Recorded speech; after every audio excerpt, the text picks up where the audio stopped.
Video में हम लोग सीखेंगे कि पावर डायरेक्टर में क्रोमा की ऑप्शन का क्या यूज़ होता है। तो उसके लिए सबसे पहले आप कोई भी वीडियो ले लो। फॉर एग्जांपल मैं यहाँ पे एक वीडियो क्रिएट करती हूँ। तो सबसे पहले आपको न्यू प्रोजेक्ट पे क्लिक करना है। उसके बाद 16:9 रेशियो आपको सेलेक्ट कर लेना है। बाद आप यहाँ पे नीचे टाइमलाइन देख रहे होगे, ये ब्लू कलर की लाइन। यहाँ पे आप फिर कोई भी जाके वीडियो इंसर्ट कर लो, सिंपली जैसा वीडियो इंसर्ट करते हो।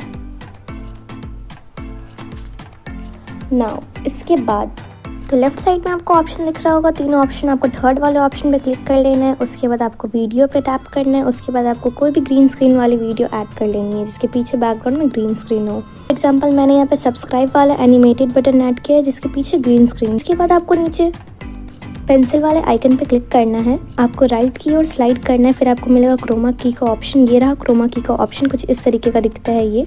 आप इस पर एक बार टैप कर लो। कर लेने के बाद कुछ इस तरीके का इसका इंटरफेस आएगा।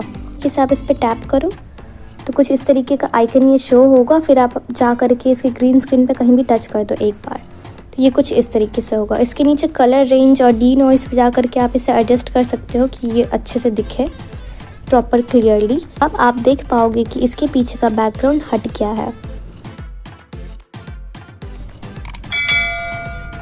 तो इस तरीके से आप क्रोमा की का यूज़ कर सकते हो और किसी भी ग्रीन स्क्रीन हो या ब्लू स्क्रीन हो आप उसका बैकग्राउंड हटा सकते हो। बेसिकली आपको जो चीज़ चाहिए ऑब्जेक्ट, उसका पीछे वाला स्क्रीन कोई एक कलर का होना चाहिए। ग्रीन हो, ब्लू हो, ज़रूरी नहीं है कोई भी कलर रहे, बट वो सिर्फ एक कलर का होना चाहिए। तो उस पर आप क्रोमा की का यूज़ कर सकते हो।